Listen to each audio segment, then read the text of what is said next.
इस संवाद कार्यक्रम के एक और एपिसोड में स्वागत है। और हम यहाँ पर कुछ अपने युवा साथियों के साथ बैठे हैं और कुछ खास बातों के बारे में हम चर्चा करेंगे। और इससे पहले कि आपको शीर्षक से अवगत कराएं, हम चाहते हैं कि सभी अपना परिचय स्वयं दे दें। जो यहाँ पर उपस्थित हैं वहाँ से शुरू करेंगे। मेरा नाम है चंदन साहू। मेरा नाम है मनोज यादव। मेरा नाम है स्वांग चौरसिया। मेरा नाम है उत्कर्ष शर्मा। मेरा नाम है अनुसार जादौन। और मेरा नाम है अंकित वर्मा। तो मेरा नाम है गोलू अहिरवार। मेरा नाम है अंकित। मेरा नाम है आलोक बेंजामिन। और सबसे पहले हम चर्चा करेंगे डेटिंग के बारे में, कि आप में से कोई हमें बताएगा कि डेटिंग, उसकी परिभाषा क्या है, डेटिंग हम कैसे समझेंगे, क्या होती है। मनोज, आप बताना चाहेंगे? सर, मुझे लगता है डेटिंग एक माध्यम उपलब्ध कराने जैसा हो सकता है कि अगर दो व्यक्ति चाहें कि जो जिसके साथ अगर हम एक वेडिंग पर्सपेक्टिव की तरह अगर हम देखें इसको, कि हम अपने जिस व्यक्ति के साथ, पार्टनर के साथ वेडिंग करने जा रहे हैं और यदि हम उसके बारे में कुछ जान नहीं है तो एक माध्यम उपलब्ध कराना हो सकता है कि हम उसके बारे में थोड़ा बहुत जान सकें। ओके, और कोई इसमें कुछ ऐड करना चाहेगा, कोई और चीज़? डेटिंग हो सकती है जिसमें अपन एक दूसरे को अच्छे से मतलब कहीं भी सेट कर ले, एक दूसरे के बारे में जान सके कि आप मतलब एक दूसरे के बारे में क्या सोचते हैं, अच्छे तरीके से समझ सके कि सामने वाला अपने बारे में क्या सोचता है, अपन उसके बारे में क्या सोचते हैं। इस तरह से भी डेटिंग हो सकती है। एंड मुझे ये लगता है सर, मेरी लैंग्वेज में डेटिंग की डेफिनेशन ये होती है कि जब हम एक रोमांटिक पर्सपेक्टिव से किसी इंसान के साथ अपने आप को जोड़ना चाहते हैं, तो वो एक इनिशियल फेज जहाँ पे हम ये डिसाइड करते हैं कि यही वो इंसान है जिसके साथ हमें रहना है या नहीं। तो शायद मेरे लिए वो डेफिनेशन डेटिंग की। ओके, सो इन्होंने एक रोमांटिक एंगल ऐड किया, नहीं तो ये जॉब इंटरव्यू भी हो सकता था। लेकिन या सर, एक बॉन्ड, जैसा कि उन्होंने बोला, रोमांटिकली जब आप स्टार्टिंग इनिशियलाइजिंग फ्रेंडशिप से होती है, बट वो जो फ्रेंडशिप एक बॉन्ड में कन्वर्ट होती है, आप सामने वाले के लिए एक उस लेवल से ऊपर केयर करने लगते हो और उसके साथ टाइम स्पेंड करना आपको अच्छा लगता है, तो आप डेट करने लगते हो। इट्स समथिंग लाइक दैट, आप केयर करते हो, बॉन्ड इंक्रीज करते हो, तो that can be dating. Okay, कोई एक्सपीरियंस्ड है यहाँ पे? अंकित? मेरे ख्याल से मतलब पहली बार में या डेट करने के टाइम आप पहली बार में किसी को इतना अच्छा नहीं जान सकते। आप सोचो कि चलो रोमांटिक वे में आप उससे डेटिंग को दे जा रहे हैं, आप उससे अच्छे से बात कर रहे हैं, आपने उसका पहनावा देखा, रहन सहन देखा, पर आप उससे एक बार में नहीं जान सकते वो इंसान बहुत अच्छा है कि आपको वो जीवन में साथ दे सकता है। क्योंकि पहली डेटिंग या डेटिंग कह लो तो सब एक तरह से फेक रहते हैं, थोड़ा तो फेक बनता है इंसान, थोड़ा दिखाता है कि मैं थोड़ा अच्छा हूँ, मैं थोड़ा बेटर हूँ, जो नॉर्मल है उससे ज़्यादा। तो इस तरह से मतलब एक बार में आप किसको नहीं जान सकते। तो मेरे ख्याल से डेटिंग एक कोई वो नहीं होती कि आप प्यार या शादी के बंधन में एक बार में पहुँच सकते हो डेटिंग के माध्यम से। ओके, ये जैसे इन्होंने बताया कि कितना परसेंटेज आप लोग ऐसा सोचते हैं कि इतना दिखा रहा है तो इसका इतना प्रतिशत डाउन कर लें, ऐसा कुछ है क्या? या आपको लगता है कि जो दिखाया जा रहा है व्यक्ति के द्वारा वो उतना ही है? नहीं, आई टोटली अग्री, मतलब अंकित ने जो बोला, क्योंकि इनिशियल फेज में we give a best shot कि हमें सामने वाले को इम्प्रेस करना है। बिकॉज जैसा कि आप ही बोलते हो, जो इनिशियल स्टेज ऑफ लव होती है वो इन्फैचुएशन होती है। तो हम सामने वाले से जब अट्रैक्ट है तो हम चाहते हैं कि वो भी हमसे अट्रैक्ट हो, तो अपना बेस्ट फुट फॉरवर्ड रखते हैं कि वो हमारा इस साइड ऑफ पर्सनालिटी देखे, ताकि वो भी अग्री कर जाए कि he too is a nice guy. तो या ओके, सो हमने इस परिभाषा के बारे में चर्चा करी, तो डेटिंग में क्या चीज़ इन्वॉल्व होती है? Like is it coffee house जाते हो, क्या करते हैं? कोई कौन बताएगा? बेसिकली सर, जैसे मैंने बोला, टाइम स्पेंड करना होता है। तो इनिशियली स्टेज पे तो आप टाइम निकालते हो। आजकल जैसे टेक्सटिंग की जनरेशन है, तो you always keep connected through that. आप सुबह गुड मॉर्निंग से लेके रात को गुड नाइट तक के टेक्स्ट लगातार चलते रहते हैं। और इनिशियली टाइम पे तो आपको भी, क्योंकि सामने वाले से आप अट्रैक्टेड हो, तो आप भी टाइम निकालते हो। Then you meet somewhere, cafes, hotels, या कुछ प्लान्स आप बनाते हो। देन धीरे धीरे बहुत सी बार आपके जो फ्रेंड सर्कल्स है उसमें भी आप सामने वाले को इन्वॉल्व करने लगते हो, because you feel connected towards that person. तो इसी तरीके से आप धीरे धीरे उसको इंक्रीज करते हो। देन उसके फ्रेंड्स आपके फ्रेंड्स बनने लगते हैं, आपके फ्रेंड्स उसके फ्रेंड बनने लगते हैं। फिर जब चीज़ें खत्म होने वाली होती है तो सभी एनिमीज बनने लगते हैं, तो that's a different thing. But या स्टार्टिंग तो ऐसी होती है। ओके, तो बहुत सारे जो एल्डरली लोग हैं आज भी डेटिंग को बहुत अच्छा नहीं समझते हैं। उनको लगता है कि ये ये तो ठीक नहीं है। तो आप लोगों को क्या लगता है ना, शिवांग की डेटिंग होना चाहिए नहीं होना चाहिए? यस मेरे हिसाब से डेटिंग होना चाहिए, क्योंकि लोगों का तो मतलब एक नज़रिया ये भी है कि मतलब डेटिंग का मतलब सिर्फ है ना लोगों के गलत संबंध बनाना या कुछ और भी, लेकिन है ना इसका मतलब ये नहीं है कि दो व्यक्ति अगर आपस में बात कर रहे हैं तो इसका मतलब वो मतलब किसी गलत और किसी गलत बात की ओर इशारा कर रहा हो। ये तो लोगों की समझ है कि आप उसको किस तरह और हैंडल कर रहे हो, क्योंकि अगर हम किसी के बारे में जानेंगे नहीं, हमें किसी के बारे में पता नहीं चलेगा, तो हम उसके साथ अपने रिलेशनशिप को भी कैसे बेहतर बना पाएंगे। इसके लिए हमारा ये सोच हमारी होनी चाहिए कि हमें क्या करना है क्या नहीं करना। सपोज डेटिंग करने के बाद जो मैरिज होती है और जो बिना डेटिंग की मैरिज होती है उसमें कुछ अंतर होता है?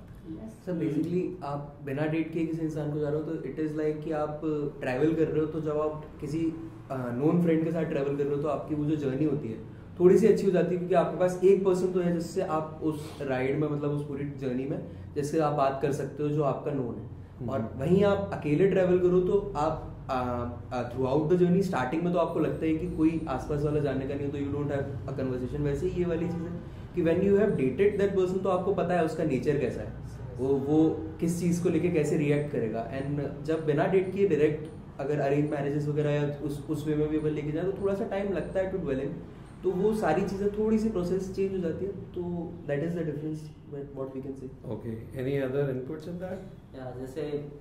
जैसे आपने किसी को डेट किया, आपने उसके संग वक्त बिताया, आप उसे बहुत अच्छे से जान गए हो, फिर आपने उसके साथ मैरिज कर ली, तो अब मैरिज के बाद आप दोनों को पता है आपकी पसंद नापसंद, आपकी अच्छाइयाँ बुराइयाँ, तो फिर आप उस बॉन्ड को थोड़ा सा और मजबूत करते हैं, लेकिन फिर आप कुछ ज़्यादा ही जान जाते हैं एक दूसरे के बारे में। तो फिर जब थोड़ी सी अनबन होनी चालू होती है तो वो चीज़ें बहुत डिस्ट्रैक्ट करती हैं। जिस तरीके से इस चक्कर में ज़्यादा डेटिंग वाली या फिर डेटिंग कह लो या लव मैरिज कह लो ज़्यादा सक्सेस नहीं है इस टाइम पे। लेकिन अगर आप अरेंज मैरिज की बात करो तो आप जब किसी अननोन पर्सन से शादी करते हैं तो ये मेरा ये मानना है कि जब आप शादी करते हैं ना उसी टाइम से आपकी डेटिंग चालू होती है। आप उसको समझने लगते हैं, आप उसको जब तक जानते हैं, उससे प्यार करते हैं, जब तक उसे डेट करते हैं तब तक आपका बॉन्ड इतना पक्का हो जाता है जिससे वो टूटता नहीं है। इस चक्कर में अरेंज मैरिज ज़्यादा सफल है। So dating happens after the date of marriage in that situation. पहले तो यही बता दें कि आप जब डेट करते हो तो आपको मैरिज पार्टनर ही ढूंढते हो या ऐਵੇਂ ही डेट करते हो, ये बताओ। सर सबसे पहले मुझे ये पॉइंट ऐड करना है कि ये जो डेटिंग का कॉन्सेप्ट है ना काफी मुझे रेग्ड और वेग लगता है, क्योंकि इसकी कोई वेल डिफाइंड बाउंड्रीज नहीं है। बहुत से लोग कैजुअल डेट करते हैं तो they have their own set of ideas कि उन्हें क्या करना है डेट पे। कुछ लोग सिर्फ एक कॉफी डेट पे जाते हैं, कुछ लोग कुछ और कर सकते हैं, बट डिफाइनिंग दैट जो कि क्योंकि हमारी जो बातचीत हो रही है वो उसी दिशा में जा रही है कि वो मैरिज के लिए ढूंढ रहे हैं और एक के बाद एक देख रहे हैं। इसलिए मैं ये पूछना चाह रहा हूँ कि क्या वाकई में सिर्फ मैरिज के लिए ही डेटिंग कर रहे हैं? नॉट रियली सर, मतलब मेरा तो नहीं है थॉट प्रोसेस मैरिज के लिए, क्योंकि वो काफी एक लॉन्ग टाइम चीज है और डेट आप इनिशियली सिर्फ इंसान को जानने के लिए करते हो। और जैसा कि मैंने पहले भी बोला, पर क्यों जानना है? No, what is the purpose of knowing? Like, हाँ मतलब एक फाइनल स्टेज तो शादी है, लेकिन आप उसे जान लोगे तो आप थोड़ा समझ सकते हो कि ये आपके लिए लाइफ पार्टनर बनने के लिए है या नहीं। मैं ये जानना चाह रहा था कि शादी के अलावा भी डेटिंग का कोई पर्पस है क्या? एक ये क्या है ना, कुछ लोग तो सिर्फ शो ऑफ के लिए करते हैं कि अपने फ्रेंड्स के बीच में जाएंगे तो Peer pressure. कि हम डेटिंग कर रहे हैं, हमारे पास भी कोई है। कुछ लोग तो इस चक्कर में डेटिंग करते हैं अपने फ्रेंड्स के आगे बनने के लिए कि हम हमारे पास भी कोई है हमारा। हाँ, ये अच्छा पॉइंट है। उन्होंने सिर्फ उनको कोई शादी नहीं करनी है कि सब लड़कों की है तो हमारी भी है दिखाने के लिए peer pressure में कर दिया। जैसे खासकर लड़कों में भी ये देखा जा रहा है कि मतलब अगर जैसे दोस्तों में जा रहे हैं तो उनको मतलब एक अलग सी उनकी पहचान सी बन जाती है कि मैं सिंगल नहीं हूँ, मैं से रिलेशनशिप में हूँ। और दूसरी जगह अगर हम देखने जाएं कि अगर हमें शादी नहीं करनी और डेटिंग, तो कहीं ना कहीं सेक्सुअल रिलेशनशिप की हो जाता है। उसी बार तो ऐसा भी होता है कि बॉयज ब्रैग करते हैं कि मैंने आज तक इतने लड़कियों को डेट किया है, नंबर्स दे कॉल की मैंने इतने, तो वो चीज़ें भी हो जाती हैं। और एक आजकल ट्रेंड बन ही गया है, नॉट फॉर ओनली बॉयज, लड़कियों के चलते भी। आज आप कॉलेजेस में जाओ तो फर्स्ट ईयर में जब फर्स्ट सेमेस्टर में जो सबसे पहले थिंकिंग होनी चाहिए कि मुझे स्कोर करना है या कुछ अच्छा करना है, बच्चों का दिमाग रहता है कि मुझे सबसे पहले गर्लफ्रेंड बनाना है या बॉयफ्रेंड बनाना है ना। तो वो सारी चीजें, तो वो ट्रेंड चेंज होता जा रहा है। तो वी विल नॉट से कि हर कोई यही सोच के करता है कि एंड रिजल्ट मैरिज हो, इनिशियल या वो सोचते भी नहीं है क्यों, बस क्योंकि सब जा रहे हैं तो हमें रिलेशनशिप में आने वाली चीज हो जाती है। मुझे लगता है इमोशनल कंपैटिबिलिटी भी चेक करने का मौका मिलता है। But the question is checking for what at the end result, is it marriage, is it peer pressure, मतलब तो at the end of the day हर किसी को एक ऐसा इंसान चाहिए लाइफ में जिससे वो शेयर कर सके, जो उसको समझे जैसे वो समझे। But that can happen in the regular friends right also. Sir बहुत सी बार लोग ये फील करते हैं और मतलब आप जो कह रहे हो वो बिल्कुल सही है, बट आजकल ऐसी मेंटलिटी बन गई है कि लोगों को लगता है कि मेरे दोस्त के साथ मैं ये सर्टेन लेवल ऑफ बातें कर सकता हूँ और जो मेरा पार्टनर है उसके साथ मैं इस बाउंड्रीज में बात कर सकता हूँ। तो you said exactly you feel that way because sir आप अपने फ्रेंड्स के साथ और वो रोमांटिक नहीं हो सकता नहीं, ये जो बात कर रहे थे वो एक लेवल ऑफ कम्युनिकेशन में हायर लेवल की बात कर रहे थे, जो कि एक रोमांटिक रिलेशनशिप में ही हो सकती है। वो ये बात कर रहे थे जो फ्रेंड्स के साथ। पता है ऐसे कई बार ऐसे आजकल के जो सीरीज हैं या उसमें भी एक कितनी बार अलग अलग सीरीज में भी मैंने देखा, वो ये कहते हैं कि गर्लफ्रेंड्स और बॉयफ्रेंड्स में come and go but friends stay together. तो उनको ज्यादा तवज्जो देते हुए एक बार ये लोग आते जाते रहेंगे लेकिन फ्रेंडशिप बनी रहेगी जो आपकी है। जैसे जो बढ़ रहे हैं तो उनको कहीं ना कहीं सीखने के लिए केवल बॉलीवुड और ऐसे किताबों पे तो ध्यान जा नहीं रहा है उनका, बॉलीवुड कहीं से भी उनको जो सीखने को मिल रहा है। अपने जीवन साथी में क्या क्या एट्रीब्यूट्स ढूंढोगे, क्या कैरेक्टरिस्टिक गुण ढूंढोगे? तो अपोजिट ही ढूंढूंगा, जैसे थोड़ा जैसे हाइजीनिक हो, लाइक मैं ऑपोजिट जैसे साफ सफाई वगैरह, जैसे हर चीज को मेंटेन करके रखना, एक जगह पर सही रखना, और भी जैसे खाने वगैरह का हमारी बाई अच्छा काम करती है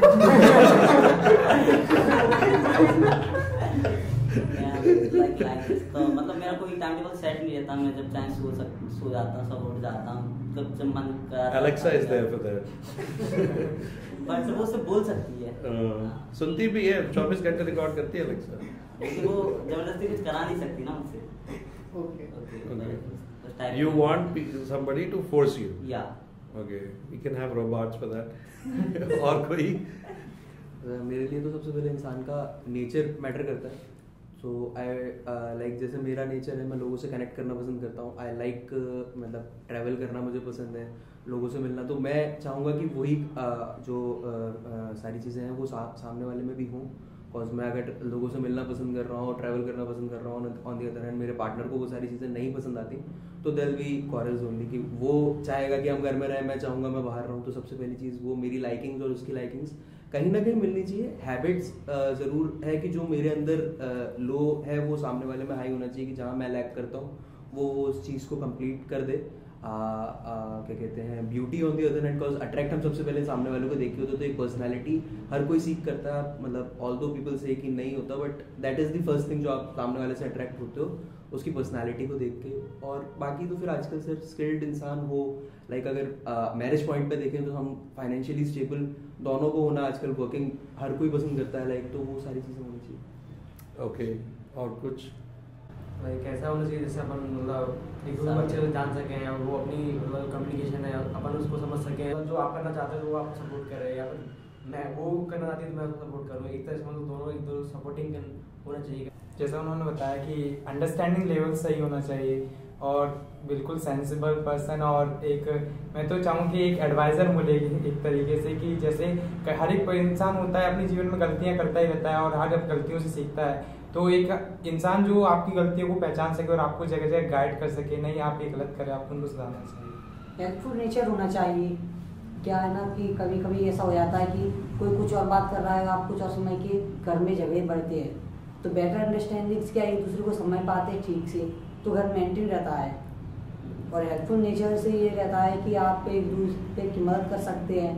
आपके अगर समस्या तो जीवन में आती रहती है, उस टाइम पे जरूरत पड़ती है किसी न किसी की, तो एक हेल्पफुल नेचर होना अच्छा रहता है।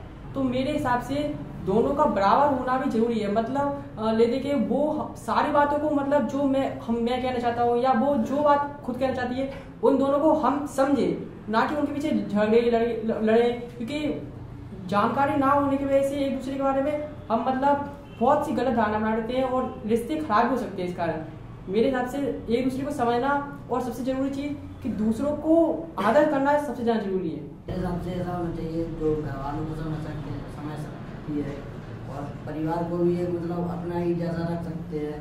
कई बार तो जो लोग जो पत्नियां होती हैं वो माँ बाप को और अपने पति को अलग रखती हैं और अपने माँ बाप को अलग रखती हैं, तो ऐसा नहीं होना चाहिए। वैसे मैं चाहूँगा कि मेरा जो लाइफ पार्टनर हो वो सबको एक मिलजुल कर रखे और मैं भी मिलजुल कर रहूँ उनके साथ और बस उनका आदर करें। मेरा तो सिंपली ये रहता है कि I want to meet somebody जो मेरे से बेटर हो इन टर्म्स ऑफ एनीथिंग, जहाँ से मैं उससे कुछ सीख पाऊँ या कुछ ले पाऊँ और एक बेटर बीइंग बन पाऊँ। विदेशों में तो क्या होता है कि ज़्यादातर वो शादी करके एक अलग अपना घर में रहते हैं, अलग करते हैं, उनका बिल्कुल अलग है। लेकिन यहाँ पर जब शादी होती है तो कहा जाता है कि ये मतलब दो परिवारों के बीच में संबंध हो रहा है, और वहीं पर भी अब वो दो परिवार हैं तो दो से ज़्यादा हैं, तो इतने सारे ओपिनियंस हैं। तो जैसे शिवांग ने भी और अंकेश ने भी जिक्र किया कि केवल पति या पत्नी से ही बना के नहीं चलना है, पूरे फैमिली के साथ, दोनों फैमिली, खासतौर पे ग्रूम्स फैमिली, क्योंकि यहाँ पर ज़्यादातर महिला ही यहाँ पर आती है शादी करके, तो वो भी एक बहुत बड़ा एस्पेक्ट है। इस ब्यूटी और क्वालिटीज़ में से क्या चुनोगे? बहुत ऑनेस्ट आंसर देना, ऐसे नहीं कि qualities choose quality. Definitely quality को ब्यूटी अट्रैक्ट जरूर कर सकती है, but when you get to know the person, आप उसको जानोगे तो सिर्फ ब्यूटी के भरोसे आप वो रिलेशनशिप को नहीं कर पाओगे अनलेस उसमें वो क्वालिटीज या वो नेचर हो जिससे आप उसको लॉन्ग टर्म में चला पाओ। तो लॉन्ग टर्म थिंग डेफिनेटली क्या कहते हैं, क्वालिटीज ही रहेगी। बिकॉज किसी इंसान से अट्रैक्ट होकर आप उससे बात जरूर कर सकते हो, पर वो कन्वर्सेशन चलेगी कि नहीं वो उसके बात करने के तरीके पे डिपेंड करता है। तो डेफिनेटली क्वालिटी। अच्छा, बीच में मैं एक सवाल को इन्वेट कर रहा हूँ एक्चुअली, कि जहाँ पर मैं काउंसलिंग करता हूँ वहाँ ज़्यादातर ऐसे बच्चे भी होते हैं जहाँ पर वो अपने गर्लफ्रेंड बॉयफ्रेंड मतलब भाग के चले जाते हैं घर से। सो आप लोगों की क्या राय है? किसी से प्रेम हो जाए तो भागोगी क्या? नहीं तो ऑन कैमरा बता दो। मैं कहूँगा सर ये डेफिनेटली गलत है, बिकॉज आप उस टाइम में उस अट्रैक्शन में तो चले गए, बट जैसा आपने कहा कि आप काउंसलिंग करते हैं, तो वो एज जो रहती है, और मैं भी क्योंकि देख रहा हूँ, तो जो वो एज आपकी रहती नहीं है कि आप उस जिम्मेदारी को आगे संभाल पाओ। बिकॉज अर्लियर जब कन्वर्सेशन में आपने बोला था कि दो लोग जब जुड़ते हैं तो उसकी जिम्मेदारियाँ आप पे आ रही हैं, आपकी जिम्मेदारियाँ उस पर आ रही है। एंड जो अर्ली एज में ये लोग भाग जाते हैं, तो सर पहली बात तो आप सेटल्ड नहीं है, आपका करियर नहीं है, जो यूजुअली आप भी केस देखते होंगे, तो कहीं से कहीं तक वो सेटल्ड नहीं होते, जस्ट उस फीलिंग में आके भाग जाते हैं। बाद में परेशानियां ही होती है उन्हें भी, और आपके सामने वाले के लिए वो फीलिंग्स हैं, तो यू शुड स्टैंड देयर। आप उस चीज़ के लिए वहाँ फाइट करो, अपने पेरेंट्स को कन्विंस करने की कोशिश करो और उनको प्रूव करो। बिकॉज जैसे हिसाब से ट्रेंड्स चेंज हो रहा है, पेरेंट्स भी समझते हैं, बट उनका मेन चीज़ रहती है कि आप सेटल्ड हो, आप खुद के साथ साथ किसी इंसान की जिम्मेदारियाँ ले सकते हो, ये उनको प्रूव कर दो, तो पेरेंट्स भी समझ जाते हैं। सबसे बड़ा इनका रीज़न क्या होता है भागने का, कि फैमिली सपोर्ट नहीं करती है। खासकर इंडियन कल्चर में तो यही रहता है कि फैमिली सपोर्ट नहीं करती है। तो अगर हमें लगता है कि नहीं, अब हमारी फैमिली हमको सपोर्ट नहीं कर रही और हमें अपनी लाइफ जो है आगे साथ में बितानी है, तो एक हमारे कंफर्म जो पॉइंट होना चाहिए वो होना चाहिए कि हम फाइनेंशियली इंडिपेंडेंट हैं कि नहीं। क्योंकि क्या, अगर हम फाइनेंशियली इंडिपेंडेंट नहीं होंगे तो 4 दिन तो किसी दोस्त के यहाँ रह सकते हैं, लेकिन 5वें दिन वो भी हमसे कहते हैं कि भाई तू अपना अगला कहीं और देख ले। और ये भी रहता है कि अगर मान लो जैसे कोई लड़का है या लड़की है कि अगर फाइनेंशियली इंडिपेंडेंट भी है, जैसे कोई जॉब पर है या उसका पर्सनल कोई बिजनेस भी चल रहा हो, तो कहीं ना कहीं उसकी फैमिली उस पर डिपेंडेंट होती है। और जब जैसे वो भाग जाएगा तो उसकी फैमिली का उससे जैसे भैया ने बताया कि उनका कनेक्शन कट जाएगा, तो एक दूसरे पक्ष में अगर हम देखें तो आपकी फैमिली भी परेशान हो सकती है। आधिकारिक तौर पे तो जो एज है अभी भी 21 और 18 ही है, दैट्स ओनली अ प्रपोजल, है ना? इसको ज्यादा मालूम होगा लॉ का, दोनों को 22-21 करने का प्रपोजल है, लेकिन अभी हुआ नहीं है एज ऑफ नाउ। लड़कियों के लिए 18 और लड़कों की समान एज ही होनी चाहिए। 21 और 18 की जगह 21 ना करने का प्रपोजल है। आपको क्या लगता है? सर मुझे तो ये लगता है कि आज जैसा आपने अभी बताया भी कि लोग भाग के शादी कर रहे हैं, तो यूजुअली ये इम्पल्सिव डिसीजंस टीनेज लोग ही लेते हैं एडल्टहुड में, मतलब कि चलो भाग के कर लेते हैं शादी, देखते हैं कैसे क्या होता है। मुझे ऐसा लगता है कि शादी की जगह आजकल सोसाइटी बहुत लिबरल हो भी गई है। इफ नॉट इन ग्वालियर, आप अगर बाहर जाके देखो तो ये लिव इन का कल्चर वगैरह बहुत एक्सेप्टेबल हो चुका है। तो मुझे लगता है कि भाग के शादी करने से तो बेटर यही है कि उन्हें लिव इन ट्राई करना चाहिए अपने लिए। शादी करना इज इंस्टीट्यूशनलाइजेशन, और शादी में डिवोर्स करना तो और बड़ी बात हो जाती है। तो इसमें 2 बातें हैं एक्चुअली। इसमें जो यहाँ पे जो भाग रहे हैं टीनेजर्स, वो इसलिए भाग रहे हैं क्योंकि उनके पेरेंट्स अलाउ नहीं कर रहे हैं। तो तो जब वो शादी के लिए अलाउ नहीं कर रहे तो लिव इन के लिए तो क्या ही करेंगे। हो गया है कि आप लिव इन रिलेशनशिप में रह रहे हो या मैरिज में रह रहे हो, लॉज आपके पास ऑलमोस्ट उतने ही एप्लीकेबल हो रहे हैं कि आपको मतलब ऑलमोस्ट आपको ये वो हाँ नहीं नहीं लिव इन में तो आप 18 के रह सकते हो क्योंकि यू आर एन अडल्ट। हाँ लेकिन जो लॉज हैं जैसे ऑलमोस्ट डिवोर्स टाइप ही लॉज हैं, आपको एल्यूमिनाई देना पड़ेगा, ऐसा बहुत मेंटेनेंस वो सारी चीजें, तो ऐसा नहीं कि उसमें कोई बच रहा है। लेकिन अभी एक महिला बाल विकास की तरफ से मुझे पिछले साल फोन आया था कि जो लिव इन में रह रहे हैं उनके स्टैटिस्टिकली ज्यादा बुरे हाल हो रहे हैं। एक तो एज के बारे में हम दोबारा से कि 21 और 21 अच्छा है या 21 और 18 अच्छा है आपकी नजरिए में? 21 और 21 ज्यादा बेटर रहेगा क्योंकि वो क्या है ना, दोनों के पास एक ही नॉलेज रहती है, दोनों के पास जो नॉलेज रहेगी वो बराबर रहेगी तो प्रॉब्लम ज्यादा नहीं आती है। कम ज्यादा की वजह से दूसरा दब के रह आता है, वो सोचता है कि और जिसका ज्यादा नॉलेज वो सोचता है इसको क्या होगा, तो फिर वो दबाता है उसको। तो ये लगता है कि वो दबाने के लिए 4 साल 3 साल छोटा रखा था क्या? तो कहीं ना कहीं अगर हम अट्रैक्शन की ओर जाएं तो अट्रैक्ट भी हम एक सेम एज के पर्सन से ज़्यादातर मतलब मोस्टली केसेस में ऐसा होता है कि जो हम अट्रैक्ट होते हैं वो सेम एज के पर्सन से होते हैं। कई बार ऐसा हो सकता है कि 1-2 साल माइनर या 1-2 साल मेजर से थोड़ा सा डिफरेंस आता है, लेकिन जो most of the attraction case होता है वो हमें सेम एज से ही रहता है। और जो अगर जैसे बॉडी में हम हार्मोनल चेंजेस वगैरह देखें तो वो एज वाइज थोड़ा डिफरेंट रहता है कि 21 वाले में थोड़ा अलग से होता है, 18 वाले में थोड़ा अलग से रहता है। तो इस हिसाब से भी हमें 21 को प्रेफर करना चाहिए 21-18 की। आपको क्या लगता है कि ऐसे कोई एज एक मिनिमम बात तो है, ऐसे कोई एज डिफाइन होनी चाहिए कि ये 27 साल या 25 साल या 24 साल में सही रहता है, मतलब ऐसा कुछ सोच सकते हैं? मेरे हिसाब से तो एज फिक्स होना चाहिए, मतलब ये कोई फिक्स मायने नहीं करती एकदम, मतलब ज़्यादा हो जाता है समझने लाइक दुनियादारी में क्या चल रहा है उसके हिसाब से आपको मतलब समझना चाहिए सामने वाले को। हाँ आप समझ सकते हो आप मतलब दुनिया में क्या चल रहा है, उसके हिसाब से आप शादी कर सकते हो। उसमें एज मेरे हिसाब से कोई मैटर नहीं। सर एक मिनिमम एज फैक्टर तो रहना चाहिए बिकॉज एक लीगल पॉइंट ऑफ व्यू से भी देखें। और अगर आप वैसे स्टैट्स देखो तो आजकल जो शादी करने की एज है तो डेटाज बहुत से ये बताते हैं कि लोग बाग ओल्डर एज पे करना चाह रहे हैं, मतलब 27-28 के बाद हर कोई प्रेफर करता है मैरिज करना। एक मिनिमम एज तो होनी चाहिए, ये भी हमें लगता है, लेकिन उसके बाद की ऐसा नहीं लगता कि कोई डिवाइड नहीं होना चाहिए कि जब आप रिस्पॉन्सिबल हो, जब आप इंडिपेंडेंट हो जाओ, आपको समझ आने लगे, उसके बाद करना है। ऐसा नहीं कि अब 21 की तो मिनिमम एज थी, अब मैं 25 का हो गया हूँ तो अब कर लेता हूँ। अब तुम्हारे पास नौकरी नहीं है, पैसा नहीं है, हमारे मतलब रिस्पॉन्सिबिलिटी तुमने लेना सीखा नहीं है घर में, और आप 25 के हो गए हो तो कर लो। मतलब कई लोग ऐसे बोलते हैं ना कि इसकी शादी कर लो सुधर जाएगा। तो सुधार की शादी करो ना। वो होता है सर बहुत सी बार आजकल ऐसे ही रहता है कि लड़का कुछ कर नहीं रहा, गलत हरकतों में पड़ गया, दोस्ती यारी अच्छी नहीं है, एक काम करो शादी कर दो तो सुधर जाएगा, बट वो नहीं सुधरता, लड़की की जिंदगी और बर्बाद हो जाती है। मैंने ये भी नोटिस किया है कि जैसे कहीं बात करने जाते हैं कि ये लड़का शादी के लायक हो गया है, ऐसे ही लड़की शादी के लायक होती है, तो लड़कों में ज्यादातर क्या देखते हैं कि ये लड़का ना मतलब स्मोकिंग नहीं करता है या ड्रिंकिंग नहीं करता है, तो उसको ना घर वाले पॉजिटिव पॉइंट की तरह लेते हैं कि हमें लड़कों में कोई कमी नहीं मिली। कहते हैं ना वो हजारों में एक मिल गया, ऐसे करके ऐसा हो जाता है। क्योंकि अगर नेगेटिव ट्रेड्स एक्चुअली नेगेटिव में जाना चाहिए कि अगर वो नहीं पीता है तो it should be from a 0 level, लेकिन आजकल इतना ज्यादा हो रहा है कि उसको भी हम हायर लेवल की तरफ लेकर के जा रहे हैं। 0 लेवल हो गया कि कभी कभार पीता है तो वो 0 पे रख देता है, तो वो चीजें भी बहुत पर सामने कभी नहीं किया, सामने नहीं किया उसने कभी, तो वो भी एक टॉलरेंस लेवल हो गया। अच्छा, are you open for intercaste marriage? Open ना, मैं ये नहीं कह रहा हूँ कि तुम ओपन, तुम लोग बहुत सारे लोग तो हाँ कहोगे, क्या कर सकते हो ये पूछ रहा हूँ।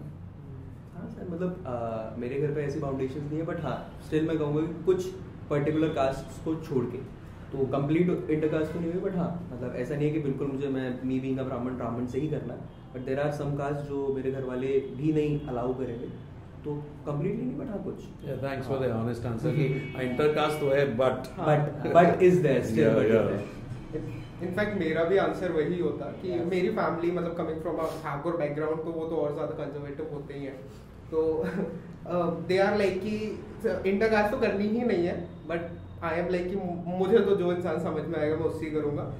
पर हाँ उसमें भी एक वो बाउंड्री वही वाली सेट है कि मतलब तुम यहाँ तक जा सकते हो एंड फर्दर दैट नहीं, तुम नहीं देख सकते किसी और को। ये तो मेरे साथ भी है।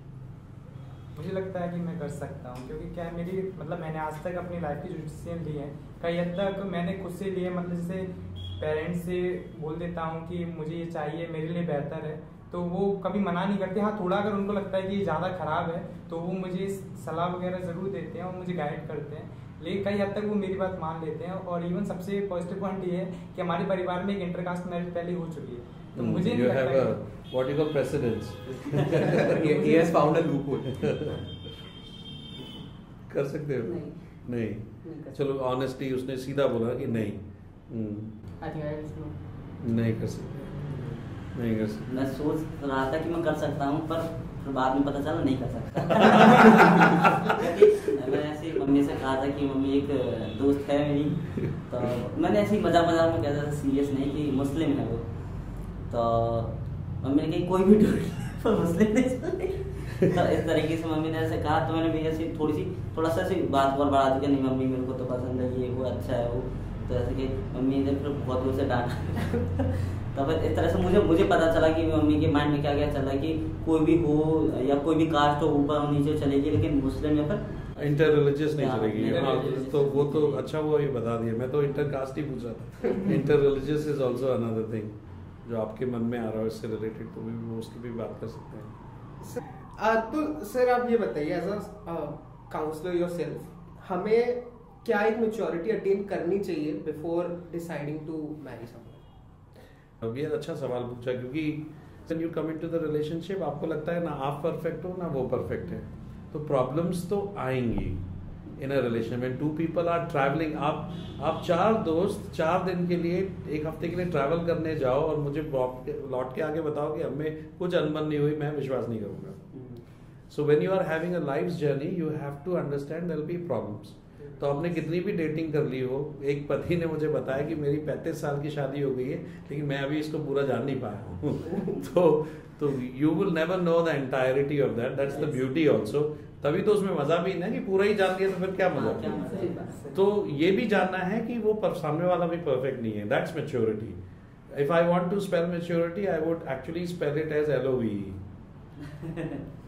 वो वास्तविक प्रेम है, और प्रेम का मतलब ये नहीं कि मैं महसूस कर रहा हूँ, प्रेम का मतलब ये it's a commitment even though I don't feel like. जैसे मैं अगर वो वीडियो देखना है ना, इज इट इनफैचुएशन और true love, when 2 people those who can stay without each other, 2 लोग जो एक दूसरे के बिना रह सकते हो, ये चूज करते हो कि हम साथ में रहेंगे, वो मैच्योरिटी है। Wisdom is balancing the tensions of life. Intolerance बहुत बढ़ गया लोगों में, लाइक आजकल डिवोर्सेस भी इसलिए हो रहे हैं बिकॉज लोग कंपेटेबिलिटी देख लेते हैं, साथ में आ जाते हैं, बट बाद में जब, क्योंकि क्या होता है कि जो रिलेशनशिप्स हैं फोन टेलीफोनिक हो गई हैं आजकल, तो you are connected through phones, through text and all, तो आपको लगता है कि हाँ ये परफेक्ट है, बट जब आप साथ में रहने लगते हो तो फिर इंटॉलरेंट हो जाते हो आप बहुत सी चीज़ों को लेके, एंड देन डाइवोर्स स्ट्रेट आप आ जाते हो। तो एक तो पेशेंस नहीं है, 30 सेकेंड्स की रील के आगे हम जाते नहीं हैं। हमको अभी चाहिए, सब कुछ चाहिए, एंड इमोशनली हम एड्रेनलिन हम कहीं और से प्राप्त कर रहे हैं, जो उसमें रील से भी मिल रहा है और छोटी छोटी चीज़ों से मिल रहा है, वीडियो गेम से, इससे, तो वो हम ये जनरेशन उससे प्राप्त करती है। तो we have to have patience, and जो प्रेम का एक जो गुण होता है ना, that is patience, love is patience. तो एक आदमी अपने बच्चे के प्रति पेशेंस रखता है, दूसरे के प्रति नहीं रखता है, तो जिससे आप प्रेम करते हैं आपको पेशेंस रखना है उसके लिए। अब चाहे लव मैरिज हो चाहे अरेंज मैरिज, डिवोर्स पैसे की वजह से ज़्यादा होते हैं, so that is the well known fact. तो you have to have that thing, क्योंकि झगड़े ज़्यादा तक इसी के लिए होते हैं, पैसों को लेकर के, और बाकी जो छोटी मोटी चीज़ें हैं, और फिर आपको डिसाइड करना है कि ये चीज़ एड्रेस करनी है या नहीं करनी है। It's like you have to choose your battles, you can't fight every small thing, आपको इतना पेशेंस तो रखना है ना। सर रिलेशनशिप में हमें एक ब्रेकअप या डिवोर्स को कैसे लेना चाहिए, कि मतलब एक तरीके से ये हमारे जैसे लड़ाई झगड़े होने लगते हैं, बात अनबन होने लगती है, तो उस एरिया में, उस क्राइटेरिया में जाके हमें इसको पॉजिटिव पॉइंट देना चाहिए, या अगर दूसरी तरीके से देखें जैसे 2 लोग हैं साथ में रह रहे हैं और उनमें थोड़ी बहुत अनबन होती है, तो उनके मन में विचार आ जाता है, अगर शादी के पहले है तो ब्रेकअप का विचार आ जाता है और शादी के बाद डिवोर्स का विचार आ जाता है। तो हमें इसको कैसे लेना चाहिए कि व्यक्ति को कहाँ पे जाके ये सोचे नहीं अब ये ठीक नहीं है, हमें डिवोर्स कर लेना चाहिए। दैट इज, अगर आपको लगता है कि रिलेशनशिप टॉक्सिक हो गई है, अब breakup is easier to do because उसमें कॉन्ट्रैक्चुअल वेडिंग नहीं है। तो अगर आप देख रहे हो कि बहुत पॉजेसिव है, टॉक्सिक है रिलेशनशिप, आपको फ्रीडम नहीं है, सांस भी लेना है तो पूछ के लेना है टाइप, यू नो, कोई कहता है इतनी देर से फोन क्यों उठाया, कहाँ थी तुमने, इसे अपने भाई के पीछे ही क्यों बैठ के जा रहा हो, there are lot of things that they do, you know, so you have to understand कि ये व्यक्ति बहुत ज़्यादा पॉसेसिव हो रहा है और हो सकता है कि बहुत परेशानी है। अब्यूसिव नहीं, इवन मैरिजेस भी अब्यूसिव नहीं होनी चाहिए। हमारे जैसे एक समय था कि न्यूजीलैंड से कुछ मेरे फ्रेंड्स आए थे, उनको जब पता चला कि इंडियन वेडिंग्स केवल डेथ के बाद ही सेपरेट होते हैं तो दे वर वेरी हैप्पी, क्योंकि उनके यहाँ तो होते रहते हैं डिवोर्स। लेकिन प्रॉब्लम क्या है कि इंडियन वेडिंग्स चल कैसे रही है नहीं पता, कि वहाँ पे अब्यूज, मारना हो रहा है, अब्यूज हो रहा है। You have every right to protect yourself, even if you are not taking divorce, at least separate, क्योंकि आपको किसी को कोई अधिकार नहीं है एक दूसरे, मतलब जिस घर में विमेन को या किसी को भी, बच्चों को भी, घर एक सबसे अधिक सुरक्षा का स्थान होता है, लेकिन उस घर में आकर के सबसे ज्यादा असुरक्षित कोई महसूस करने लगे, चाहे बच्चे हो, चाहे महिला हो, चाहे पुरुष हो, तो वो फिर घर घर नहीं रहता। So you have to protect yourself. और एक अच्छी बात में बीच में मेरे मन में आ रहा था कि जब ये रिलेशनशिप के बारे में जो सलाह किससे लेते हो दैट इज इम्पोर्टेंट, क्योंकि आप अपने फ्रेंड से ले रहे हो तो वो कुछ भी सलाह देगी ना। So you talk to the matured people, you have to be matured enough to take the right counsel. उससे हर चीज में, रिलेशनशिप में ही नहीं, बिजनेस में, इसमें उसमें, if you get the right council you will always do good. And sir मैं बस उसी के क्वेश्चन पे ऐड ऑन करना चाहूँगा, क्योंकि वो बहुत अच्छा क्वेश्चन है, क्योंकि आजकल हम डाइवोर्स को और ब्रेकअप्स को बहुत सिंफुली देखते हैं कि वो इंसान बहुत मीन था, वो रिलेशनशिप में इसलिए आया, ब्रेकअप हो गया, XYZ। तो मुझे आप सर ये बताइए, वो ब्रेक पॉइंट क्या होना चाहिए जहाँ पे हमें ये डिसाइड करना चाहिए कि ये इंसान नहीं है, हालांकि आपने अभी वो बताया positiveness and all of these points, पर वो एक थ्रेशोल्ड क्या होना चाहिए कि उसके बाद उस इंसान को छोड़ ही दो, देयर इज नो स्कोप। जैसे एक मूवी आई थी थप्पड़, देखा सब थप्पड़ मूवी थी, वो तापसी बनोगी, उसमें वो थप्पड़ मारता है सबके सामने, and that was that she took it as a tip of an iceberg, कि उसके पीछे आइसबर्ग हो सकता है। अब वो उसने कहा कि तुम मुझे थप्पड़ मार लो वापस और ये वो, लेकिन उसने वो सब नहीं किया और वो चली गई वो मूवी। एक्चुअली ये एक अच्छी मूवी थी वो, उसको दिखाने के लिए। यहाँ पर क्या है कि मारना बहुत ही कॉमन हो गया है, सभी मारते हैं, जैसे वो ना सभी मारते हैं। गांव में तो पिटे नहीं तो तब तक प्रेम नहीं महसूस होता। लड़की के घर वाले उसको बोलते थे कि हाँ ठीक है, कभी कभार तो चलता रहता है, थोड़ा ये सारी चीजें एडजस्ट करनी पड़ती है, तुम्हारा घर है यहाँ मत आना, अपने ही वहाँ निपटाओ। सो अब्यूज नहीं होना चाहिए, you have all the right to protect yourself. Again I am saying because I really don't agree with divorce, क्योंकि डिवोर्स से फिर आपके बच्चों पे इतना मेंटल हेल्थ का असर पड़ता है, आप पे असर पड़ता है, सब पे असर पड़ता है। लेकिन you can get killed, you know, तो फिर आप अलग हो सकते हो, लेकिन उनको उस हीन दृष्टि से नहीं देखना चाहिए। That's divorce is one of the tags, like if somebody looks at me, मुझे ये I always crack this, you know, that they look at me as a fat man. कुछ सड़क पे चलो, बोले ये कौन है, ये मोटा व्यक्ति है, लेकिन ये मोटा व्यक्ति की और डिफरेंट आइडेंटिटीज भी हैं। ये मोटा व्यक्ति गिटार भी बजाता है, गाता भी है, बोलता भी है, काउंसलिंग भी करता है, मतलब बहुत सारी चीजें हैं। तो एक चीज को लेकर के हम टैग करने किसी को कि ये डिवोर्सी है या ये चीज है, उसके आप बहुत सारी चीजों को, मतलब अच्छी चीजों को आप छुपा देते हो, आप उसका लाभ भी नहीं उठा पाते, निगलेक्ट कर देते हो। So and you know what कि वो एक चीज, दो चीज, 10 चीज सब में पाई जाती है। There are negative things in all of our lives. तो अब वो डिवोर्सी हो गया तो वो बड़ा टैग हो जाता है जो समाज में दिखता है, बाकी छुप छुप के वो क्या कर रहे हो तुम, तो कोई नहीं दिख रहा, you know. So that is the thing. So you have to decide, you have to be wise enough to understand कि नहीं, ये उसने एक थप्पड़ में ही बाहर हो गई, और कई एक लोग तो मतलब बहुत ज्यादा खून होके बाहर हुए, और तो you are the one to decide, that individual is the one to decide कि कितना है। और मैं उस इंडिविजुअल को ही कहूँगा कि वो काउंसलिंग पे आए और बातचीत करें और ये देखें कि ये नहीं होगा, और दूसरी तरफ से दबाव डालेंगे फिर भी बार बार होता है, तो I think like it shouldn't be allowed. So threshold is like different people have different thing, but any form of abuse, even law में तो ये भी है कि बातचीत नहीं कर रहे हैं अगर बात बंद कर दी है that is also a form of violence. बातचीत बंद है that itself is taken as a violence. Mental आता है वो बेसिकली। अब निकलना है that is one thing, but कैसे निकलना है वो भी एक जरूरी होता है कि बहुत सी बार ऐसा होता है कि जैसे आपने कहा कि you should come for counselling, और वो लिटरली कि बहुत सी बार काउंसलिंग से या एक वाइजर पर्सन से एडवाइस लेने से बहुत सी चीजें सही हो जाती है और आपको एग्जिट करने की जरूरत नहीं पड़ती, बस थोड़ा सा पाथ बदलना पड़ता है। I'll tell you, there are अभी एक मेरे फ्रेंड है, उनके और उनकी वाइफ के बीच में इश्यूज थे, तो उन्होंने फिर अपने आप को चेंज किया। उन्होंने ये नहीं देखा कि इसमें ही गलती, जब भी मैं घर आता हूँ इसका मूड ऑफ रहता है, ये करती है। तो वो क्या चाहती थी कि वो दिन भर वो बिजनेस करते हैं, वो घर में है, तो वो एक समय दें जिससे वो शॉपिंग पे जा सके, घर का काम हो सके। तो अब ये जनाब जाके घर में मैं तो थक गया हूँ, चाय बना के दे दो ये।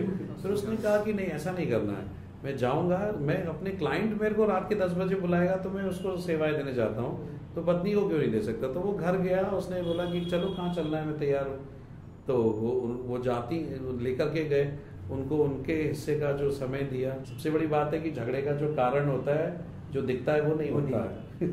ये सब so you have to be matured enough to understand कि ये इशू के पीछे रियल इशू क्या है। इसलिए नहीं कि तुमने थाली माँ ऐसे रख दी, नहीं, वो कुछ और इशू है। The other day केस आया था सामने वेयर जो हस्बैंड था, he was earning very good, मतलब महीने के 1-2 लाख कमा रहा था, अच्छी अर्निंग थी, बैंगलोर में दे were staying.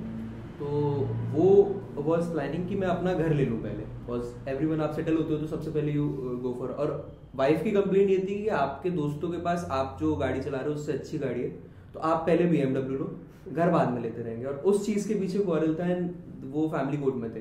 How many of you, like, let's take this to BMW or the house? House Okay. House होगा तो BMW Anyway, that's irrelevant, but एक अच्छा सा था। Adding- तो अच्छा, लोगों को बहुत कितनी मैच होनी चाहिए कुंडलियों में, लोग बोलते हैं 36 गुण मैच होनी चाहिए। 36 नहीं होने चाहिए, but there are marriage counselors कि आपका देखो अलग अलग लोगों का अलग अलग पर्सनालिटी होती है। पर्सनालिटी से कई लोग समझते हैं देखने, but we are talking about more characteristic way. तो उसमें कोई कॉलरिक होता है, कोई सैंग्विन होता है, कोई मेलंकली होता है। तो आपकी पर्सनालिटी को आपको जिससे आप डेट कर रहे हो या जिससे मैरिज करने जा रहे हो, आप एक मैरिज काउंसलर के पास जाकर के अपने पर्सनालिटी टेस्ट भी कराना चाहिए। वो आपको पहले ही बता देंगे कि आप दोनों के बीच में इस मुद्दों पे समस्या आएगी, उसको डील करने के लिए वो ट्रेन भी कर देंगे। तो ये कुंडलियां मिलाने से ज्यादा इम्पोर्टेंट ये है कि आप किसी मैरिज काउंसलर के पास जाकर के ये सारी चीजें आप करा लो, ताकि आपको पता चले। इट्स जस्ट द पर्सपेक्टिव, क्योंकि जो कॉलरिक होगा वो हमेशा ये कहेगा कि उसको आपने जो प्रॉमिस कर दिया आपको करना ही करना है।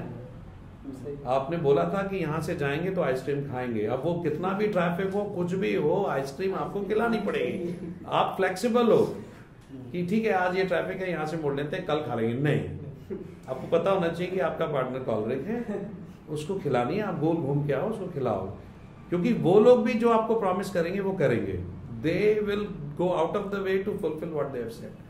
तो ये कोई छोटी चीज, और उनको भी समझना पड़ेगा कि फ्लेक्सिबिलिटी होती है। BMW के लिए मना नहीं कर रहे हैं, एक बार ये आ जाए तो फिर वो भी आ जाएगी, ऐसे करना चाहिए। Some things, so before the start itself go to the counsellor, get your personality tested, और फिर उसको समझ लो कि कहाँ का दिक्कत, वो बता देंगे यहाँ ऐसे बातों पे झगड़े हो सकते हैं, इसको ऐसे ऐसे समझने की जरूरत है। दोनों को पहले ही बता दिया, गुण लाने की जरूरत नहीं पड़ेगी, फिर वो गुण आ जाएंगे ना। So thank you so much for joining us, है ना, अपने अच्छे अच्छे व्यूज दिए। एक्चुअली इस परिचर्चा का जो मुख्य मुद्दा था ये नहीं था कि मैं अपनी तरफ से कुछ बताऊं, वो तो बाद में ऐसे क्वेश्चंस आने लगे। लेकिन इस परिचर्चा का मुख्य मुद्दा ये था कि ये जो युवा पीढ़ी है ये क्या सोचती है इन सारे विषयों के बारे में। और अगर आपको ये टॉपिक्स में आपको अच्छा लगा है या आपने कुछ कमेंट करना चाहते हैं तो आप हमें बता सकते हैं। Thank you for joining us.